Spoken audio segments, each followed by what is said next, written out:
His name was Daniel, and when I met him, I had no idea my life would change forever. We were both in our late 20s, two young professionals working in the same office building. And to be honest, I never thought much about him at first. He was just another guy I passed in the hallways every day, exchanging polite smiles, nothing more. But one day, after a meeting, our paths crossed. He asked if I wanted to grab coffee, and I said yes, because, well, I had a crush on him. That coffee turned into a dinner, then a date, and then weeks of shared laughter, stolen glances, and late-night conversations. The chemistry between us was undeniable. He was the most charming, funny, and caring person I'd ever met. We complimented each other in a way I never thought possible. I remember the first time he told me he loved me. It was at a small park near the edge of the city, the sun dipping low in the sky, casting a warm glow over everything. He had this goofy grin on his face as he tried to hold back tears, and I could see how vulnerable he was. I knew right then, in that moment, that I loved him too. We married a year later. The wedding was a whirlwind of joy and laughter, with Daniel joking and making everyone laugh, as he always did. He was the kind of man who could light up any room, the one everyone wanted to be around. Even during our wedding ceremony, he whispered something ridiculous in my ear right as the vows were being exchanged, and I, of course, had to stifle my giggles. We had everything we could have asked for: a home, careers, and the love we shared. But life has a way of throwing curveballs when you least expect them.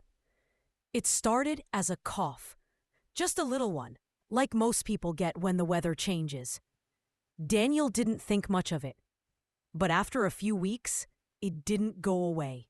He started losing weight, his energy fading. His usually bright eyes became dull.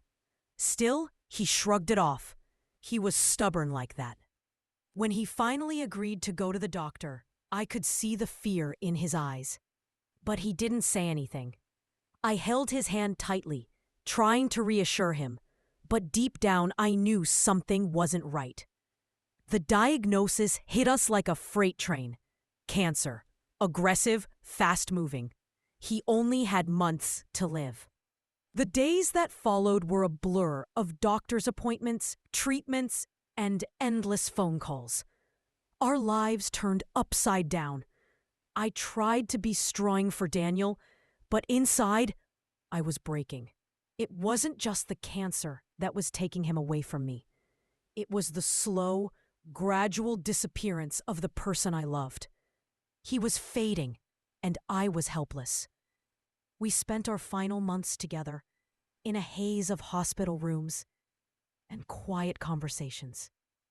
Sometimes, we would sit in silence, just holding each other's hands, not needing words to know how much we meant to one another. Other times, Daniel would make me laugh. His way of holding on to the life we built, trying to lighten the darkness that loomed over us.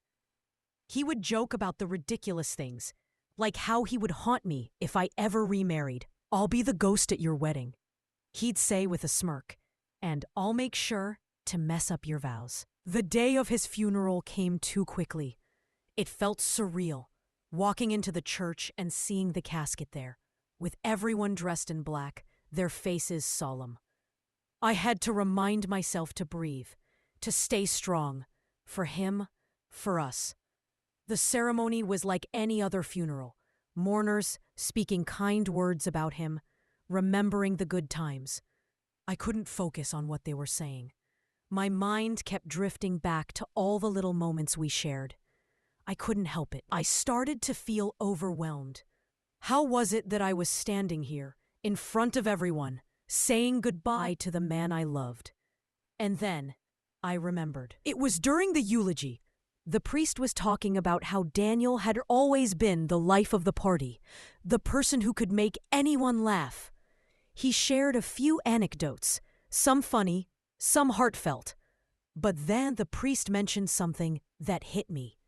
He said, Daniel once told me that he didn't want to have a traditional funeral. He wanted it to be a celebration, a party, with dancing and music. And then it hit me. Daniel had always been about joy, even in his final moments. He'd wanted to bring light into our lives, to keep us smiling, even as he was leaving. I could picture it so clearly. Daniel's mischievous grin, his laughter filling the room, his voice making everything seem lighter. Suddenly, I couldn't hold it in anymore. The laughter bubbled up, uncontainable, and I found myself laughing.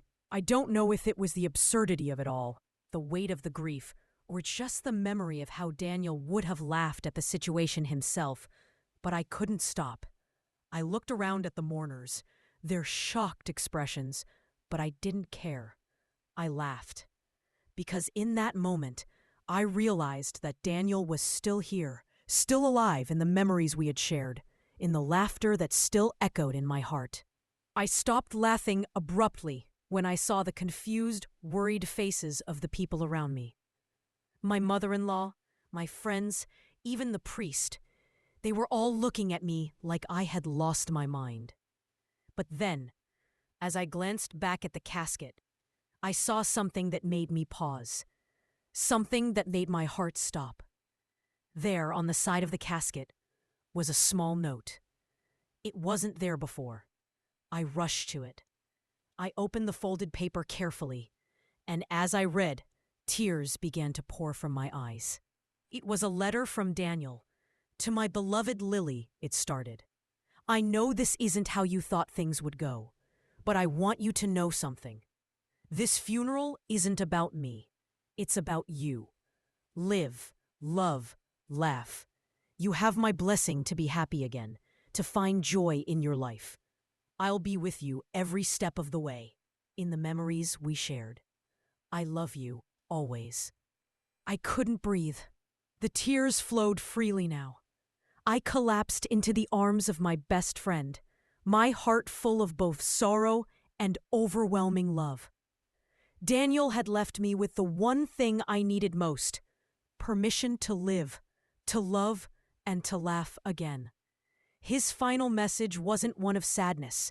It was a reminder that love transcends everything, even death.